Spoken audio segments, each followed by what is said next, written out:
तमाम नाजरीन और हाजिरीन दोस्तों को अस्सलाम वालेकुम। और उम्मीद है कि आप सब ठीक ठाक होंगे। फ़लसफ़े के एक और नशिस्त में पुख्तनख्वा सर्कल की जानिब से इमरान शाहिद बिंडर साहब के साथ हम हाजिर हैं। अपनी उस्ताद पीर व मुर्शिद इमरान शाहिद बिंडर साहब को सलाम करते हैं। जी वासुदेव। तो आज हम बात करेंगे मार्टिन हाइडेगर पर। तो मार्टिन हाइडेगर तमाम दोस्त जिस तरह जानते भी होंगे कि वो एक जर्मन फिलोसोफर थे। 20वीं सदी के बहुत बड़े फिलोसोफर गुजरे हैं। वो जर्मनी के जो मिस्कर्च सिटी है उसी में पैदा हुए। 1913 में उन्होंने पीएचडी की और उसी यूनिवर्सिटी जिसमें उन्होंने पीएचडी की उसी में ही पढ़ाना भी शुरू किया। और जो हसरल थे फिनोमिनोलॉजी के बानी, उसी के साथ उसी डिपार्टमेंट में फिलोसफी पढ़ाने लगे। बीइंग फलसफाई बीइंग पर उसकी उन्होंने बहुत कुछ लिखा है। उसकी मारकतुल आरा किताब टाइम एंड बीइंग 1927 में आई, जिसका नाम था जायन एंड साइट। उसी पर जब तो उसी को उसकी फलसफा को आसान से आसान तर करने के लिए हमने इमरान शाहिद बिंडर साहब से आज बात करेंगे। उनके फलसफे पर आज वो रोशनी डालेंगे। एक बात, जब मैंने पहली बार ये किताब पढ़ी तो किताब बहुत ज़्यादा वो कहते हैं ना कि मतलब खालिस फलसफी की जो शकील ज़ुबान इस्तेमाल की है। तो अपने उस्ताद से जब पहली बात की कि सर मैं तो किताब पढ़ी, किताब का कुछ ज़्यादा समझ नहीं लगा, तो उन्होंने कहा कि ये तो फिर भी इंग्लिश में है। जर्मन के लोग कहते हैं कि इस किताब को जर्मनी में भी ट्रांसलेट करना चाहिए, मतलब कि जर्मनी लैंग्वेज में भी बहुत ज़्यादा शकील ज़ुबान इस्तेमाल की है। तो हम शुरू करते हैं और उसी फलसफे को आसान से आसान तर करने के लिए आपके लिए तो हम बात करेंगे उस्ताद इमरान शाहिद बिंडर साहब के साथ। सर, मार्टिन हाइडेगर 20वीं सदी के एक अजीम फलसफी गुजरे हैं। सर, 20वीं सदी में उन्होंने किन लोगों को मुतासिर किया और इनकी अहमियत 20वीं सदी में अगर हम फलसफी की दुनिया में देखना चाहेंगे तो कहाँ पर रखेंगे उनको? जी बहुत शुक्रिया शहजाद साहब। मार्टिन हाइडेगर ज़ाहिर है सारी दुनिया जानती है कि बहुत बड़ा नाम है फ़लसफ़े में। और प्रोफेसर हैबरमास ने एक बार कहा था कि 20वीं सदी की अगर 3 बड़ी किताबें निकालें तो उनमें एक विटकिनस्टाइन की जो ट्रैक्टेटस है जो कि 1921 में शायद शाया हुई थी। उसके बाद जो मार्क्सिस्ट फिलॉसफी में आ जाए तो history and class consciousness Lucas की जो शायद 1923 में आई थी, और फिर 1927 में जिस तरह भी आपने कहा हाइडेगर की किताब आई बीइंग एंड टाइम। तो इस किताब की जो सबसे एक बड़ी खसूसियत है वो ये है कि इसमें एक पुराना सवाल दोबारा उठाया गया बीइंग का सवाल जो था वो सबसे पहले ज़ाहिर है हमने देखा था कि पार्मेनाइड्स ने उठाया था और उसको रस्तों ने फिर बड़े एक और लेवल पे जाके बयान किया था। तो हाइडेगर की जो किताब है अगर हम उसको देखें तो पहले हिस्से में अरिस्टोटल की बहस है उसका जो कॉन्सेप्ट है बीइंग का, जिसमें हाइडेगर कहता है कि अरस्तु जो था उसने सवाल ठीक उठाया था लेकिन वो एक गलत समझ में चला गया था। बहरहाल ये उसकी अहमियत है कि उसने एक 20वीं सदी में बीइंग का सवाल उस वक्त उठाया जबकि जो सब्जेक्ट है इंसानी सब्जेक्ट उसकी मौत का भी एक वो सिलसिला शुरू हो चुका था, फिर लिंग्विस्टिक फिलॉसफी सामने आ चुकी थी। और फिर इसकी एक और जो बहुत बड़ी खूबी है कि खुद दरीदा अपने जो इंटरव्यूज हैं पोजीशंस पे उनमें वो लिखता है कि जो 2 सवाल आता है अगर ये हाइडेगर ना उठाता तो जो डीकंस्ट्रक्शन है वो पॉसिबल नहीं थी। एक जो सवाल था उसका being and beings, difference between being and beings, being जो कैपिटल बी के साथ है और बीइंग्स जो बहुत सारे बीइंग्स हैं जिनमें वो बीइंग खुद को पाता है, और दूसरा ऑन्टिको ऑन्टोलॉजिकल। इन दोनों के दरमियान अगर ये तफरीक दिखाता ना हाइडेगर तो वो कहता है डीकंस्ट्रक्शन जो है वो पॉसिबल नहीं थी। तो क्योंकि वो बेसिकली हाइडेगर ने डिस्ट्रक्शन का लफ्ज इस्तेमाल किया था, और डिस्ट्रक्शन का जो लफ्ज है वो जो ऑफीबांग एक लफ्ज है जर्मन जुबान का जो कि हेगल की फिलॉसफी में इस्तेमाल होता है। तो ये बिल्कुल उसका आइडेंटिकल वर्ड है, इसका जो डिस्ट्रक्शन है। और उस लफ्ज का मतलब ये था कि कैंसिल कर दे, मनसूख करना, कैंसिल, और उसके बाद प्रिजर्व करना, उसी को जिसको कैंसिल कर रहे हैं उसी को प्रिजर्व कर रहे हैं, और उसको फिर लिफ्ट अप कर रहे हैं ना, थोड़ा सा ऊपर लेके जा रहे हैं। तो इंग्लिश में उसके लिए सबलेशन का लफ्ज इस्तेमाल होता है। तो इस वजह से हाइडिगर की बहुत ज्यादा अहमियत है कि इसने डिस्ट्रक्शन का वर्ड इस्तेमाल किया उन्हीं मफाहिम में जिन मफाहिम में हेगल पहले इस्तेमाल कर चुका हुआ था, और फिर इसने डीकंस्ट्रक्शन के लिए रास्ता हमवार किया। और आपको पता है अब डीकंस्ट्रक्शन के बाद हमारे पास और कोई ऐसी थ्योरी अभी तक नहीं आई कि जो उसको रिप्लेस कर सके फिलोसॉफिकल लेवल पे, क्योंकि वो ज़ाहिर है वो हर चीज को डीकंस्ट्रक्ट कर देती है और खुद बची रहती है, क्योंकि खुद उसके पास है ही कुछ नहीं है कि जिसकी बुनियाद पर वो खुद को डीकंस्ट्रक्ट कर सके। तो ये एक चंद पहलू है जिसकी वजह से हाइडिगर की फिलॉसफी की बहुत ज्यादा अहमियत है और अभी तक जो है वो रेलिवेंट है। दूसरा इसका और जो एक बहुत अहम पहलू है इससे भी ज्यादा, वो ये है कि जो डेथ ऑफ द ऑथर का आपको पता है, मुसन्निफ की मौत का, जो सब्जेक्ट की मौत, मुसन्निफ की मौत, ये जो नारा लगा था और चल रहा है, अभी तक चल रहा है, उसमें हाइडिगर का क्या कंट्रीब्यूशन है। हाइडिगर ने एक लेटर लिखा था, लेटर ऑन ह्यूमनिज्म, उसकी जो बेसिक राइटिंग है उनमें वो मौजूद है। तो जब सार्थर ने ये सवाल उठाया, उसने कहा कि मैं उस ह्यूमनिज्म का कायल हूँ जो कि हाइडिगर ने शुरू किया था। तो फिर हाइडिगर को एक लेटर लिखना पड़ा था, लेटर ऑन ह्यूमनिज्म। उसने कहा कि मैं किसी ह्यूमनिज्म का कायल नहीं। ह्यूमनिज्म से बुनियादी तौर पे मुराद थी कि बुर्जुआ ह्यूमनिज्म, दूसरा तो कोई ह्यूमनिज्म था ही नहीं वो जो चल रहा था। और हाइडिगर क्योंकि वो जो खारजी दुनिया में इन ऑथेंटिक जो एक एग्जिस्टेंस है उसको चैलेंज करता है, तो वो कभी भी उसको कबूल नहीं कर सकता था। तो ये एक बड़ा अहम पहलू है जो हाइडिगर का, जो कि पोस्ट मॉडर्न फिलोसफी में भी चलता है और 1927 से शुरू होकर तो उसके बाद भी मुसलसल चलता है। तो ये इसकी अहमियत है। जी सर। सर हाइडिगर का जो फलसफा बीइंग है सर, अगर उस पर आप बात करें तो। देखिए बीइंग जो है ना, ये एक बहुत मुश्किल सवाल है कि बीइंग क्या है। और बड़े बड़े स्कॉलर्स जो थे उन्होंने हाइडिगर पर ये एतराज किया कि हाइडिगर ने ये सवाल तो उठा दिया कि बीइंग क्या है, लेकिन हाइडिगर खुद भी उसका जवाब नहीं दे सका। अगरचे बहुत सी क्लैरिटी है, अगर हम उसको पढ़ते हैं बार बार बीइंग का टाइम को, तो क्लैरिटी है उसमें, हाइडिगर ने काम किया बहुत। लेकिन अब आपने जिस तरह कहा, तो यहाँ से ही वो माइकल इनवुड शुरू करता है कि वो कहता है कि हाइडिगर ने ये सवाल उठाया कि जब जो ये सवाल पूछता है कि बीइंग क्या है, वो एक खास बीइंग के तहत ये सवाल पूछता है, उसको उस बीइंग का एक हद तक समझ और उसका इदराक होता है और उसी बुनियाद पर ये सवाल उठाता है। तो बीइंग जो है ये इतनी कॉम्प्लिकेशन है इसके अंदर। लेकिन आमतौर पे क्योंकि वेस्टर्न फिलोसफी में जो सबसे बुनियादी चीज रही है वो इंसानी सब्जेक्ट रहा है, और इंसानी सब्जेक्ट के हवाले से ही हम इस पे अगर बात करें तो वो एक तो कैपिटल बी के साथ बीइंग है, वो बीइंग जो कि अपने आप में है, जो कि एक आप समझ लें कि वो उसकी एक एब्स्ट्रैक्ट साइड है जो कि दुनिया से कटा हुआ है, जो कि अभी बीइंग देयर, जो बीइंग देयर का हिस्सा नहीं बना। तो उसमें इस पे जो ह्यूमन बीइंग है वो एक तरफ तो ये बीइंग है जो कैपिटल बी है, और दूसरी तरफ वो बीइंग्स है जो कि दुनिया में पाए जाते हैं, ये इंसान है, बेशुमार इंसान है।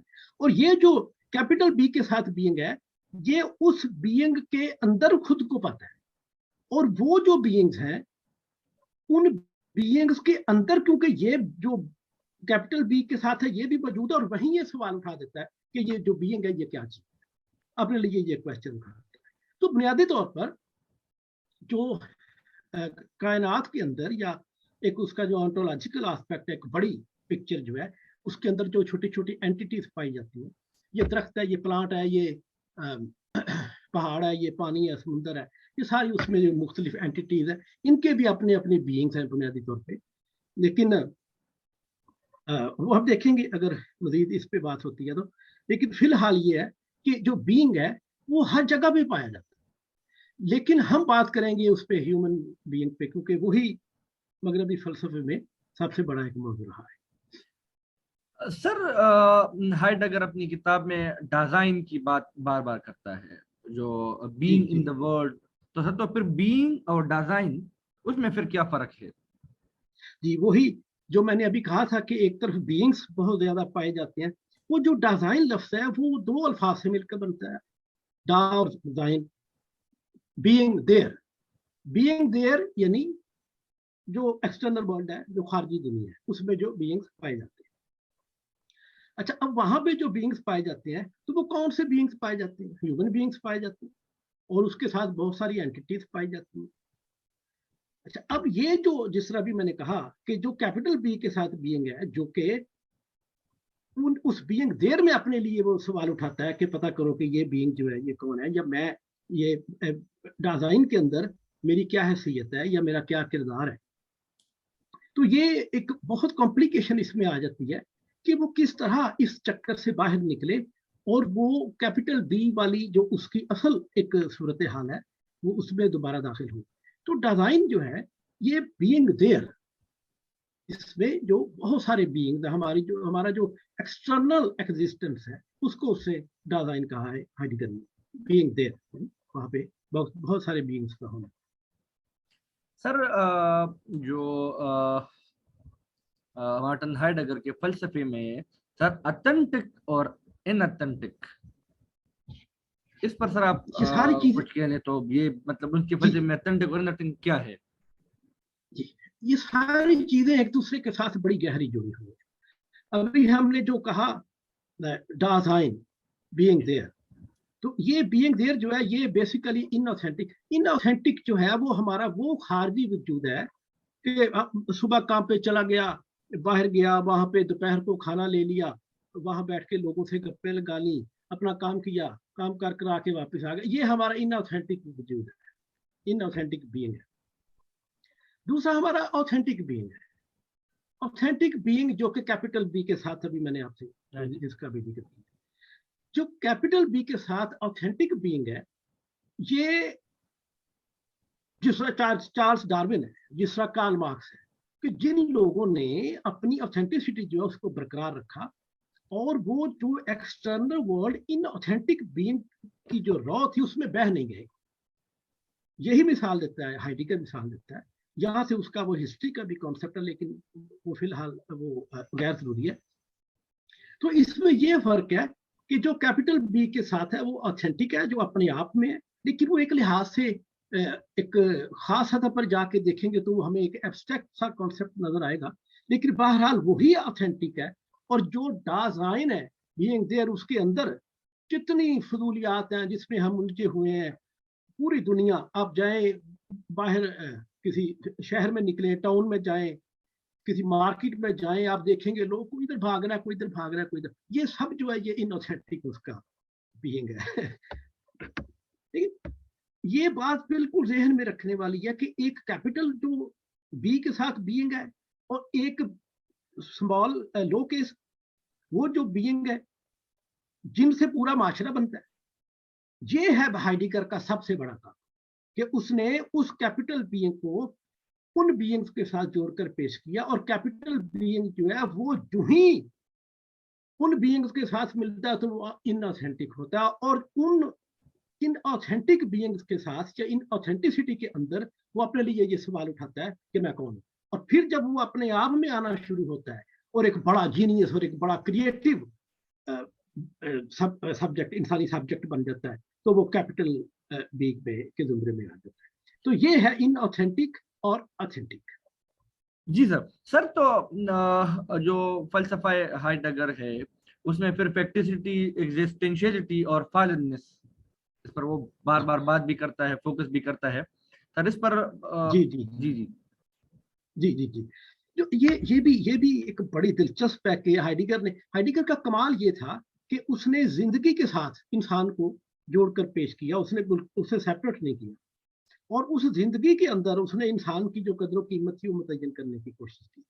ابھی آپ نے سوال کیا فیکٹیسٹی کے حوالے سے. فیکٹیسٹی کے لیے اس نے ایک اور لفظ بھی استعمال کیا ہوا جس کو تھرونیس کہتے ہیں. تھرونیس وہ کہتا ہے کہ ہم اپنی اس دنیا میں جو آتے ہیں وہ ہم اپنی مرضی سے نہیں آتے، ہمیں थ्रो कर दिया गया है, हमें इस दुनिया में डाल दिया गया है, फेंक दिया गया है, हमें पूछा नहीं गया, किसी ने नहीं पता किया कि तुम क्या चाहते हो, हमें बस फेंक दिया गया है। तो बाबा आदम से उनसे तो कहा गया था ना बाकायदा कि भाई आपने ये काम नहीं करना, अगर आपने ये काम किया तो आपको सजा भुगतनी पड़ेगी। तो हमें तो ये भी नहीं ना किसी ने पूछा, अगर हमसे उस वक्त पूछा जाता तो शायद हम ये काम ना करते। बहरहाल तो ये फैक्टिसिटी है, थ्रोनेस, हमारी मर्जी के बगैर हमें डाल दिया गया इस चक्कर में, और अब हम उस चक्कर में फंसे हुए हैं। उसी चक्कर के अंदर दूसरा एस्पेक्ट है एग्जिस्टेंशियलिटी, जिसको भी आपने कहा है।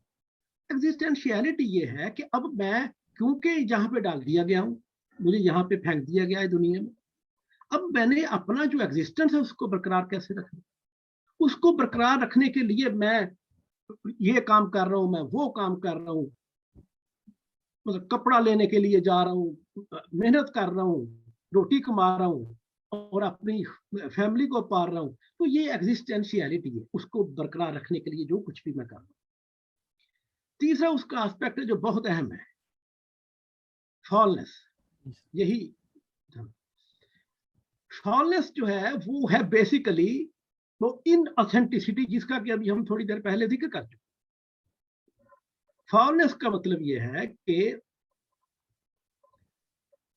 इंसान का ये फॉलनेस ये नहीं कि वो ऊपर से छत से कहीं गिर गया है, नीचे वो फॉल कर गया है या सीढ़ियों से गिर गया है, ये नहीं। फॉलनेस ये कि वो अपने बीइंग के स्टेटस से गिर गया है, वो नीचे आ गया है।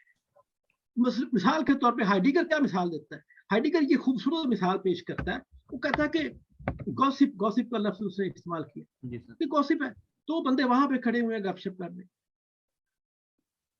4 बंदे वहां पे बैठे हुए हैं, वो बटेरों को लड़ा रहे हैं, आपस में मुर्गों की लड़ाई करा रहे,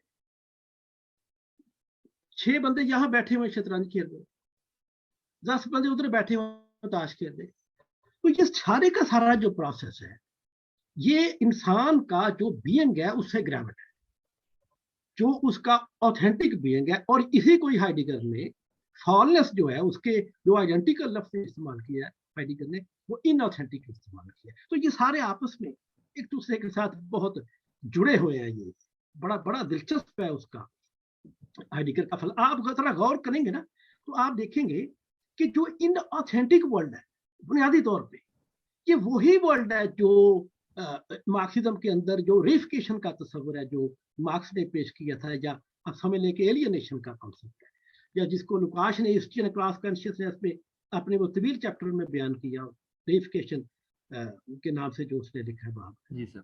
रेफिकेशन क्या है, हमारा जो शऊर है वो बोझ ज़्यादा हो जाता है, रेफाइड हो जाता है, और हम समझने लगते हैं कि जो कुछ हम कर रहे हैं यही हकीकत है, जबकि वो हकीकत होती नहीं है। वो हमारा बोझ ज्यादा शऊर है, और उस शऊर का हमें शऊर नहीं रहता, जिसकी वजह से ये सारा जो प्रॉब्लम है उसको उसी को हाइडिगर ने, ये वो कंपैरिजन मेरा अपना कंपैरिजन है जो मैंने जो, क्योंकि वो कोजेव जो था ना रूसी मार्क्सिस्ट, उसने रेकनसाइल करने की कोशिश की थी मार्क्सिज्म को हाइडिगर के साथ, मुख्तलिफ उसके कॉन्सेप्ट लेके उसने कहा था कि इसको किया जा सकता है, इनके अंदर इस्तिलाहात का फर्क है लेकिन बहुत से कॉन्सेप्ट जब एक दूसरे के साथ मिलते हैं। तो ये है बुनियादी इनऑथेंटिसिटी, फॉलनेस और एलियनेशन का जो तस्वीर है, ये है हाइडिगर का एक बड़ा बेहतरीन और कमाल है इसका। बहुत शुक्रिया सर, और बड़े बेहतरीन और बड़े आसान अंदाज में आपने समझाने की कोशिश की। तो जितने भी हमारे व्यूअर्स हैं उनके जो भी सवालात हो वो कमेंट सेक्शन में पेस्ट कर भी सकते हैं, और हम वही सवालात अगले सेशन में दोबारा उन सर से पूछ भी लेंगे। कुछ भी कंफ्यूजन हो तो फिर भी हम इस पर बात कर सकते हैं। आने वाले सेशन तक के लिए अपना ख्याल रखिए। बहुत शुक्रिया सर। बहुत शुक्रिया, थैंक यू।